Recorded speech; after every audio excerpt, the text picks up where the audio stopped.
தேவன் வார்த்தையாகவே இருக்கிறார். வார்த்தையை அன்றி தேவன் இல்லை என்பதை திட்டமாய் நீங்கள் தெரிந்து விடுங்கள். இயேசு கிறிஸ்துவ மதத்தை ஸ்தாபிக்கிறதுக்காக வரல, மனிதர்களுக்கு நன்மையை கொடுப்பதற்காக வந்தார். நம்பிக்கையே இல்லைன்னு சொன்னா நம்பிக்கை இருக்கிறது, அது தேவனுடைய வார்த்தைக்குள்ள இருக்கிறது. அருமையானவர்களே, கர்த்தர் நல்லவர் பார். எந்த தீமைக்கு அவர் காரணர் அல்ல, எந்த பிரச்சனைக்கு அவர் காரணர் அல்ல. நிச்சயமாகவே நமக்கு ஒரு முடிவு இருக்கிறது. என்னன்னு கேட்டா அது வெற்றி தான்.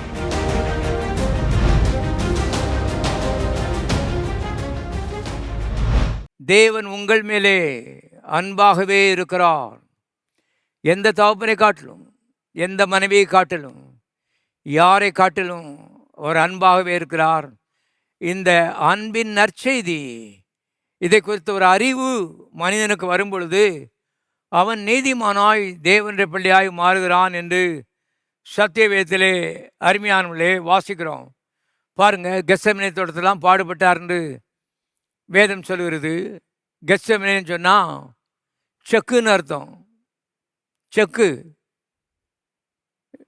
எள்ளு எல்லாத்தையும் போட்டு மாட்டை சுத்த விடுறாங்க பாருங்க, செக்கு. அவ்விதமாக அருமையானவர்களே அவர்கள் திராட்சை பழத்தை அதுக்குள்ளே போட்டு மாட்டை வச்சு அருமையானவர்களே திராட்சை ரசம் பிழிந்து எடுத்தார்கள். அப்படிப்பட்ட ஒரு இடம்தான் கெத்செமனே தோட்டம். அங்கே அவர் முழங்கால் படிட்டு ஜெபிக்கிறாரு. வேதம் சொல்லுகிறது அவருடைய ரத்தம் வேர்வை நாளங்கள் வழியாக பீரிட்டு வெளியே அடித்தது என்று வேதம் சொல்லுகிறது. வாசிக்கலாம், லூக்கா எழுதின சுவிசேஷம் 22வது அதிகாரம் 44 இப்படி எழுதப்பட்டிருக்கிறது. அவர் மிகவும் வியாகுலப்பட்டு அதிக ஊக்கத்தோடு ஜெபம் பண்ணினார். அவருடைய வேர்வை இரத்தத்தின் பெருந்துளிகளாய் தரையிலே விழுந்தது. கொஞ்சம் கற்பனை பண்ணி பாருங்க. ஏதோ சாக போகிற ஒரு கிழமை இல்லை, நல்ல திடகார்த்தமான ஒரு வாலிபன், தப்பு செய்து தண்டிக்கப்படவில்லை, நம்முடைய தப்புகளுக்காக தண்டிக்கப்பட்டார். செக்கில் பிழிகிற மாதிரி பிழியப்பட்டார் என்பதை தெரிந்து கொள்ளுங்கள். ரத்தம் வேர்வை நாளங்கள் வழியாக அருமையான வெளியே வந்தது. விஞ்ஞான ரீதியாக நீ பார்ப்பீர்களானால் ஒரு மனிதனுக்கு ரொம்ப ப்ரெஷர், கவலை அளவுக்கு மீறி வரும் பொழுது இரத்த நாளங்கள் வெடித்து வேர்வை துவாரங்கள் வழியாக ரத்தம் வரக்கூடிய சாத்தியக்கூறு இருக்கிறது என்று விஞ்ஞானம் சொல்லுகிறது. இயேசுநாதருக்கு அவ்வளவு சொல்லனாத ப்ரெஷர். இது என்ன ப்ரெஷர் தெரியுமா? ஆதாம் காலத்திலிருந்து மனுஷன் செய்த பாவம், அவனுடைய துரோகங்கள் எல்லா அருமையானவர்களை ஒரு மனிதனாய் இயேசுவின் மேலே பிதாவாய் தேவனாலே சுமத்தப்பட்டது. அவர் மேலே உலகத்தினுடைய எல்லா பாவமும் சுமத்தப்பட்டபடினாலே ஓவர் ப்ரெஷரில் அவருடைய அந்த இரத்த நாளங்கள் வெடித்து வேர்வை துவாரங்கள் வழியாக ரத்தம் வெளியே கொட்ட ஆரம்பித்தது. ஒரு இரத்த ஆறு அன்றைக்கு கெத்செமனே தோட்டத்தில் ஓடினது. அது தேவனுடைய ரத்தம், புனிதமான ரத்தம். நம்மை தேவனுடைய குடும்பத்திலே சேர்க்கிற ஒரு ரத்தம். அருமையானவர்களே, ஆகவே இதை நம்பி இயேசுவே என்று உள்ளத்துக்குள்ள வாரும் என்று ஒரு மனிதன் அழைக்கும் பொழுது அவன் தேவனுடைய பிள்ளையாக மாறுகிறான் என்று யோவான் சுவிசேஷம் 1ஆம் அதிகாரம் 12ஆம் வசனத்திலே இவ்விதமாய் எழுதப்பட்டிருக்கிறது. யோவான் 1:12, இயேசுவின் நாமத்தின் மேலே விசுவாசம் உள்ளவர்களாய் அவரை ஏற்றுக்கொண்டவர்கள் எத்தனை பேர்களோ அத்தனை பேரும் தேவனுடைய பிள்ளைகளாகும்படி அவர்களுக்கு அதிகாரம் கொடுத்தார். அவர்கள் இரத்தத்தினாலாவது மாம்ச சித்தத்தினாலாவது புருஷனுடைய சித்தத்தினாலாவது பிறவாமல் தேவனாலே பிறந்தவர்கள். பாருங்க, தேவனுடைய குடும்பத்தில் சேர்றதை பற்றி பேசிகிட்டு இருக்கேன். தேவனுடைய குடும்பத்தில் சேரணும், பிசாசின் குடும்பத்திலிருந்து நாம் வெளியே வரணும்னு சொன்னால் என்ன செய்யணும்னு சொன்னால் எழுதப்பட்டிருக்கிறது, அவருடைய நாமத்தின் மேல், இயேசுவின் நாமத்தின் மேல் விசுவாசமுள்ளவர்களாய் அவரை உள்ளத்திலே ஏற்றுக்கொண்டவர் எத்தனை பேர்களோ அத்தனை பேரும் தேவனுடைய பிள்ளைகளாகும்படி அவர்களுக்கு அதிகாரம் கொடுக்கப்பட்டிருக்கிறது. அடுத்த வசனத்தில் வாசிக்கிறோம், அவர்கள் மாம்ச சித்தத்தினாலாவது புருஷனுடைய சித்தத்தினாலாவது பிறவாமல், அதாவது ஒரு புருஷன் எனக்கு ஒரு குழந்தை வேணும்னு சொல்லி அவன் யோசிக்கிறான், சிந்திக்கிறான், அதுக்கப்புறம் பெற்றெடுக்கிறார்கள். அவ்விதமாக இவர்கள் பிறந்தவர்கள் அல்ல, இவர்கள் தேவனுக்கு பிறந்தவர்கள். தேவன் யோசித்தார் முன்னால இவனை நம்ம பிள்ளையா மாற்றணும்னு சொல்லி அதற்காக இயேசுவை தண்டித்தார், இரத்தத்தை சிந்த வைத்தார், அவரை சாகடித்தார். அந்த பலியின் மூலமாக இவனை தம்முடைய பிள்ளையாக மாற்றிக்கொண்டார். எல்லா குற்றங்களையும் மன்னித்தார். அவன் இந்த இயேசுவின் இரத்தத்தினாலே கழுவினார். இத்தனையும் அவர் செய்த செயல். அவர் அன்பாகவே இருக்கிறார். ஆகவே இங்கே தேவனுக்கு பிறந்தவர் என்று எழுதப்பட்டிருக்கிறது. சில கிரேக்க மொழிபெயர்ப்பிலே நீங்கள் பார்த்தீங்கன்னு சொன்னால் டெக்னான் என்ற பதம் உபயோகிக்கப்பட்டிருக்கிறது. டெக்னான் என்றால் இடுப்புன்னு அர்த்தம், ஹிப்பு, இடுப்புன்னு அர்த்தம். அது என்ன இடுப்பு? இடுப்பில் தான் வித்து இருக்குது, அந்த வித்து தான் பிள்ளைகளை பிறப்பிக்கிறது. ஆகவே தேவனுடைய இடுப்பிலிருந்து பிறந்தவர்கள் அவர்கள், மனுஷருக்கு பிறந்தவர்கள் அல்ல. இந்த ஜாதி அந்த ஜாதி, இந்த குலம் அந்த குலம், இந்த கோத்திரம், இல்லை இல்லை இல்லை. தேவனுக்கு தேவனாலே பிறந்தவர்கள், தேவனுடைய இடுப்பிலே இருந்து பிறந்தவர்கள், தேவனுடைய வித்திலே இருந்து பிறந்தவர்கள். ஆண்டவராய் இயேசு கிறிஸ்து தேவனுடைய வித்து என்பதை இந்த காலை வேளையிலே நான் உங்களுக்கு ஞாபகப்படுத்துகிறேன். அதனால் தான் வேதம் சொல்லுகிறது, தம்முடைய ஒரே பேரான குமாரனை அனுப்பி இவ்வளவாய் உலகத்தில் அன்பு கூர்ந்தார். அந்த வித்தை அனுப்புனார். பாருங்க, அந்த வித்தை பற்றி யோவான் சுவிசேஷம் 12ஆம் அதிகாரத்திலே இவ்விதமாக வாசிக்கிறோம். யோவான் சுவிசேஷம் 12ஆம் அதிகாரத்திலே கர்த்தர் தம்மை பற்றி ஒரு வித்து என்று சொல்கிறதை பார்க்கிறோம்.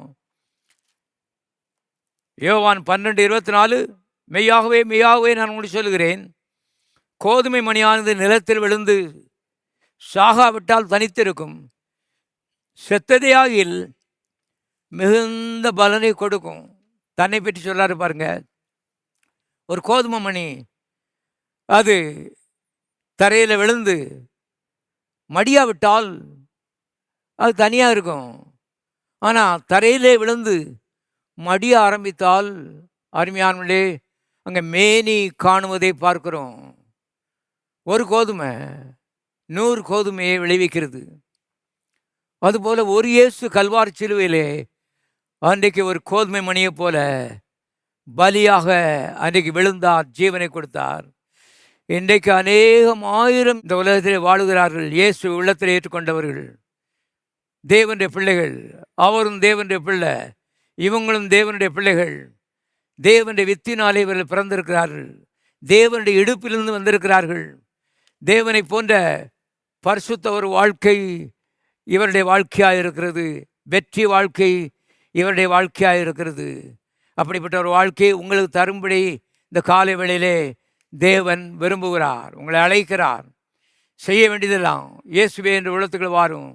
நீர் ஆண்டவர், இதுவரைக்கும் நானே என்னுடைய வாழ்க்கையை ஆண்டு கொண்டிருந்தேன், இன்றைக்கு இந்த இதய சிம்மாசனத்தை உமக்கு தருகிறேன், உள்ள வாரும் என்று ஒரு அழைப்பு கொடுப்பீர்களானால், வேதம் சொல்கிறது, ஒருவன் கிறிஸ்துவுக்கு இருந்தால் புது சிருஷ்டியாக இருக்கிறான், பழையவில் எல்லாம் ஒளிந்து போயின, எல்லாம் புதிதாயின, இவை எல்லாம் தேவனால் உண்டாயிருக்கிறது.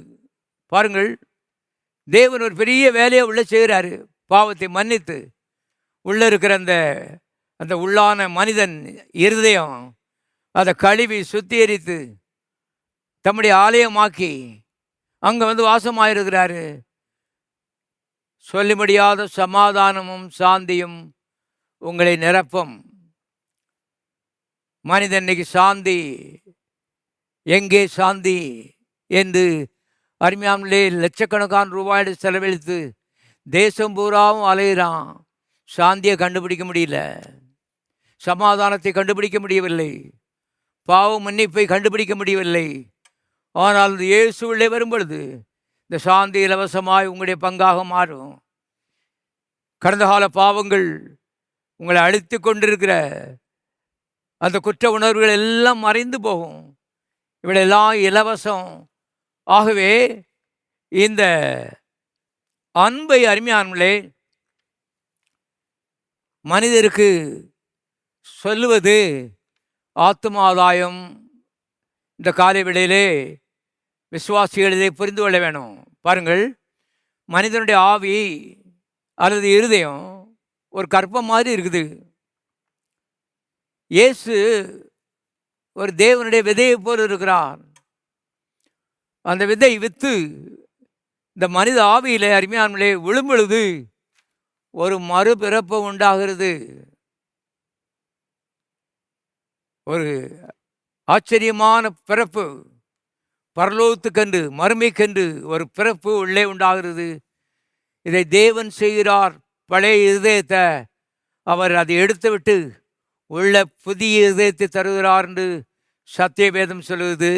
ஆகவேதான் ஒருவன் கிறிஸ்துவுக்குள் இருந்தால் புது சக்தியாக இருக்கிறான். பழையவள் எல்லாம் ஒளிந்து போயின, எல்லாம் பொய்தாயின. எல்லா பழைய பழக்கங்கள், விட முடியாத கட்ட பழக்கங்கள் எல்லாம் நம்மை விட்டு ஓடிவிடுகிறது. காரணம், தேவன் எல்லா பழக்கங்களை காட்டிலும், எல்லா பேய் பிசாசுகளை காட்டிலும் பெரியவராயிருக்கிறார். ஆகவே இந்த காலை வேளையிலே இந்த இயேசுவை அருமையானவர்களே நாங்கள் உங்களுக்கு அறிமுகப்படுத்துகிறோம். விசுவாசிகள் ஒன்றை தெரிந்து கொள்ளுங்கள், நமக்கு ரொம்ப அறிவு தேவை இல்லை, உலக பிராயமான அறிவுகள் ரொம்ப தேவையில்லை. தேவனை குறித்த அறிவு, சிலுவையை குறித்த அறிவு, இயேசுவை குறித்த அறிவு, அன்பை குறித்த அறிவு, இந்த அறிவு, இதை மாத்திரம் அருமையானவர்களே மக்களுக்கு நாம் சொல்லக்கூடுமானால் ஆச்சரியமான பலாபலன்களை வாழ்க்கையிலே நீங்கள் காண முடியும் என்பதை சத்தியவேதம் நமக்கு போதிக்கிறது. பாருங்கள், வேதத்திலே மத்தேயு சுவிசேஷத்திலே 27வது அதிகாரம் 32வது வசனத்திலே விதமாக வாசிக்கிறோம்.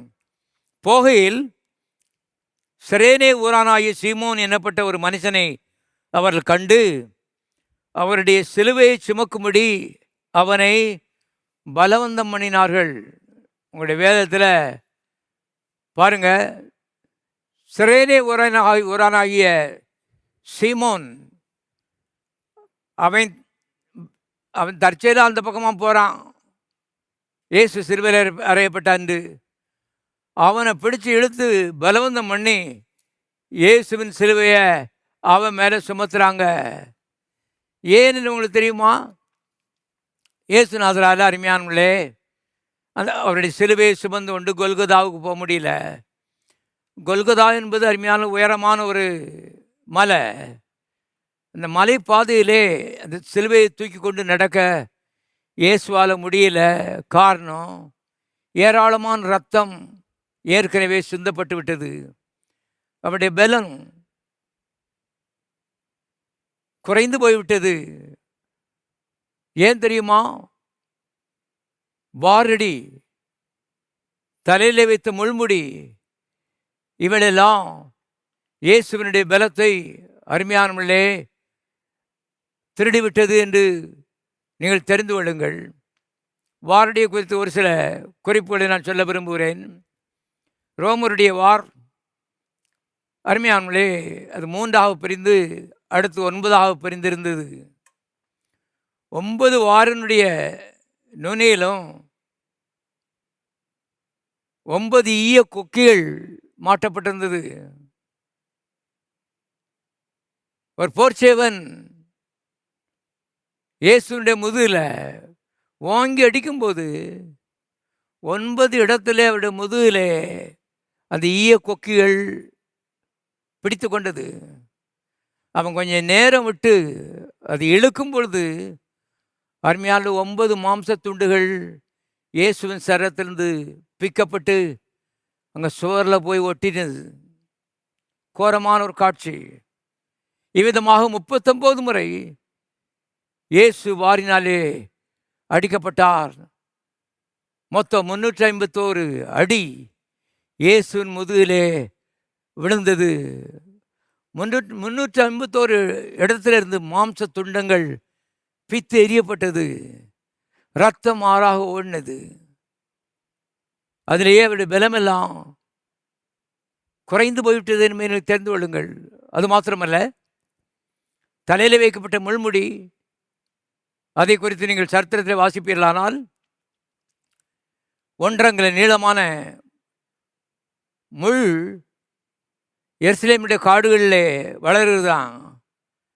அப்படிப்பட்ட ஒரு கொடியை எடுத்துக்கொண்டு வந்து இயேசுநாதருடைய தலையில வைத்து லத்திய வச்சு அந்த போர்ச்சேவர்கள் அடித்தார்கள், பரியாசம் பண்ணாங்க. இயேசுவுக்கு கிரீடம் சூட்டுறோன்னு சொல்லி அந்த முட்கிரீடத்தை சூட்டி பரியாசம் பண்ணினார்கள். நான் கற்பனை பண்ணி பார்க்குறேன். பாருங்கள், இயேசுநாதருடைய கண்களுக்கு கூட அந்த முள் பாய்ந்திருக்கும். அருமையானுடைய மூளையில் போய் இறங்கியிருக்கும். இதெல்லாம் சிந்தித்து பார்க்க முடியாத கோர காட்சியாக இருக்கிறது. பாருங்கள், அவருடைய தலையிலிருந்து ரத்தம் ஆறாய் ஓடினது, முதையிலிருந்து ரத்தம் ஆறாய் ஓடினது. ஆகவே அங்கேயே அவர் பலத்தை இழந்து சிலுவை கொல்கதாவுக்கு தூக்கி செல்ல முடியாத ஒரு நிலையிலே பலவீனராய் அருமையானவர்களே காணப்பட்டார் என்பதை தெரிந்து கொள்ளுங்கள். பாருங்க, நாம் சமாதானம் பெறும்படி, நாம் தேவனுடைய பிள்ளைகளாக மாறும்படி, நாம் ரட்சிப்பை பெறும்படி, நாம் தேவனுடைய குடும்பத்தில் சேரும்படி இயேசு அத்தனை பாடுகளை சகித்தார்.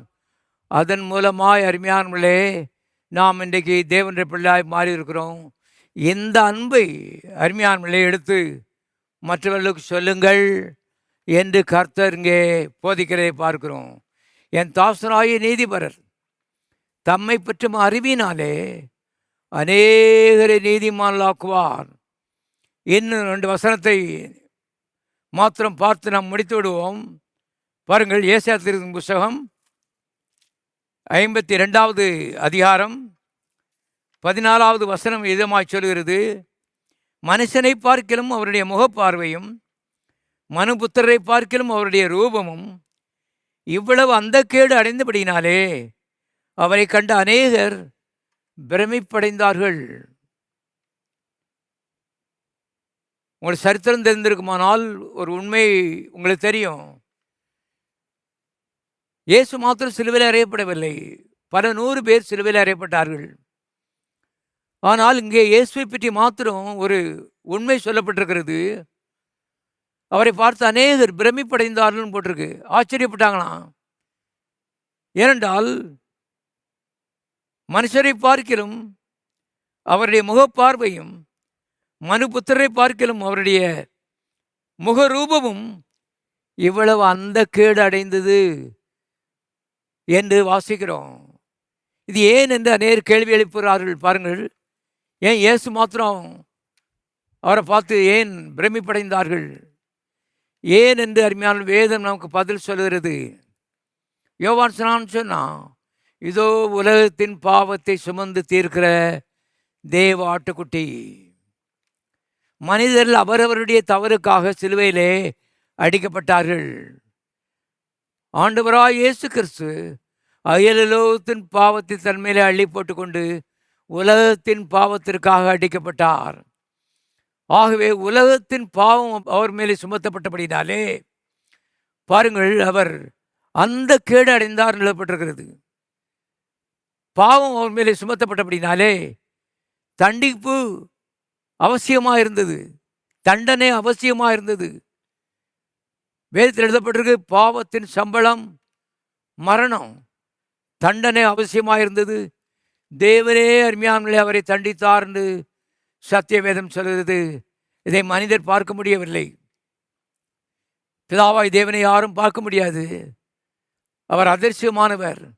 ஆனால் அவருடைய அதிர்ஷ்யமான கரம் இயேசுவை சிலுவையிலே தண்டித்தது என்று சத்தியவேதத்திலே திட்டமாய் நாம் வாசிக்கிறோம். பாவம் தண்டிக்கப்பட வேண்டியது அவசியமாக இருக்கிறது.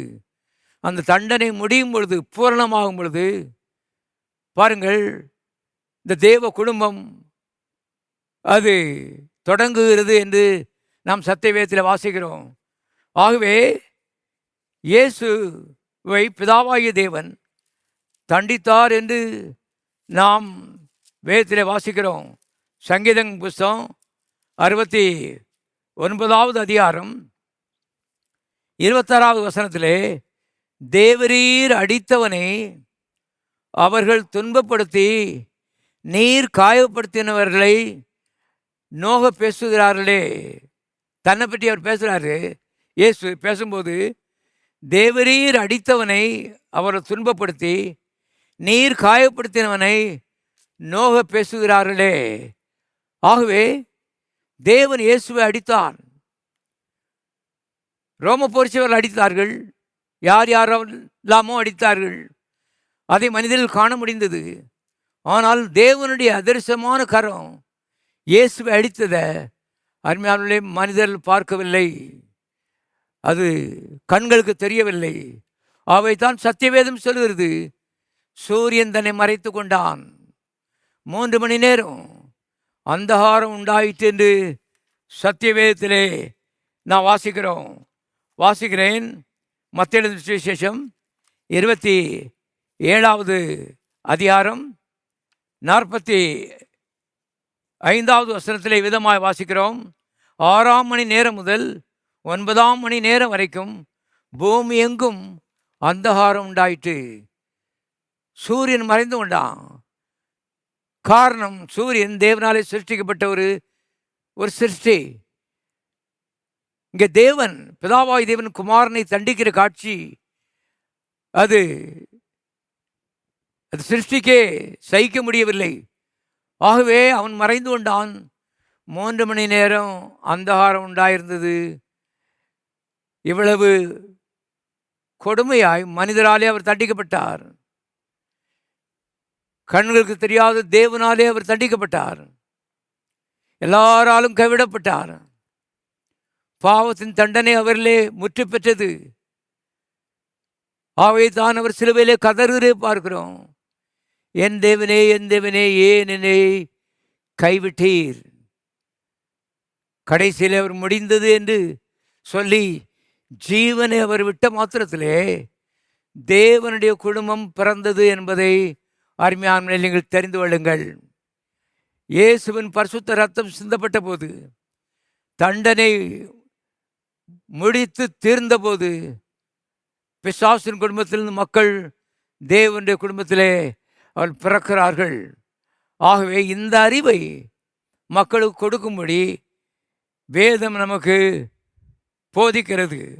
அருமையானவர்களே, ஆகவே ஆத்மாதான் செய்கிற அன்பர்களுக்கு நான் சொல்கிறேன், வேறு ரொம்ப அறிவு உங்களுக்கு தேவையில்லை. இயேசுவின் அன்பை குறித்த அறிவு உங்களுக்கு தெரிஞ்சால் போதும். இதை நாம் எடுத்து சொல்லுவோமானால் பின்னாலே தேவனுடைய பரிசுத்த ஆவியானுடைய வல்லமை அருமையானவர்களே ரட்சிக்கின்ற வேலையை அவர்களுக்குள்ளே செய்யும். பிசாசின் குடும்பத்தில் அவர் தூக்கி எடுத்து தேவனுடைய பிள்ளைகளாக மாற்றும். ஆகவே இயேசுவை குறித்த அன்பிலே நான் இன்னும் வளர வேண்டும் என்று ஆசைப்படுங்கள். தேவனை குறித்த அன்பை குறித்த அறிவிலே இன்னும் ஒருபடி வளர வேண்டும் என்று ஆசைப்படுங்கள். அந்த அன்பை அருமையானவர்களே மக்களுக்கு எடுத்து சொல்லுங்கள். இதுதான் ஆத்மாதாயம். ஒரு வசனம், முக்கியமான வசனம், ஏசாயாவின் புஸ்தகத்திலே இவ்விதமாய் வாசிக்கிறோம். ஏசாயா 1ஆம் அதிகாரம் 19ஆம் வசனத்திலே, வழக்காடுவோம் வாருங்கள் என்று கர்த்தர் சொல்கிறார். உங்கள் பாவங்கள் சிவேரென்று இருந்தாலும் உறைந்த மலையை போல் வெண்மையாகும். அவை இரத்தாம்பர சிவப்பாக இருந்தாலும் பஞ்சை போல் ஆகும். பாருங்க, மறுபடியும் வாசிக்கிறேன். உங்கள் பாவங்கள் சிவேரென்று இருந்தாலும் உறைந்த மலையை போல் வெண்மையாகும். அவை இரத்தாம்பர சிவப்பாக இருந்தாலும் பஞ்சை போல் ஆகும். பஞ்சு வெண்மையாக இருக்கிறது, தூய்மையாக இருக்கிறது. அதுபோல ஒரு மனிதனை தேவன் தூய்மையானவனாக, பரிசுத்தவானாக, தேவனுடைய பிள்ளையாக மாற்றுகிறார்.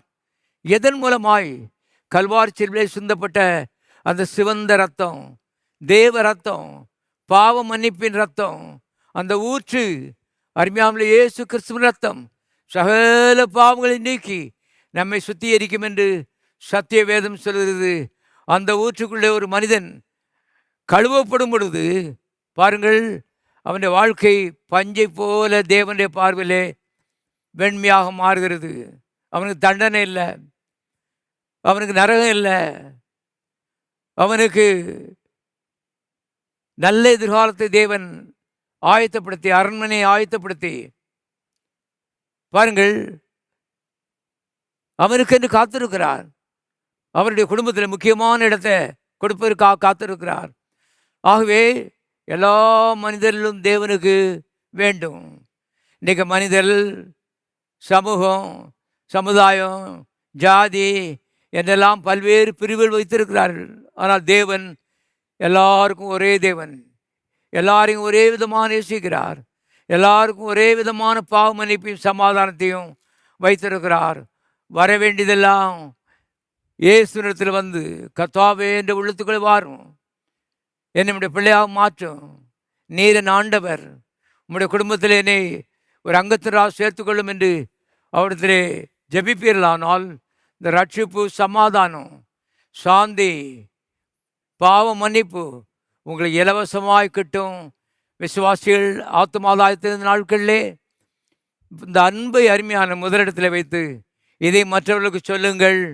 நிச்சயமாகவே ஆத்துமாதாயத்திலே வெற்றி பெறுவீர்கள். ஜெபிப்போம்.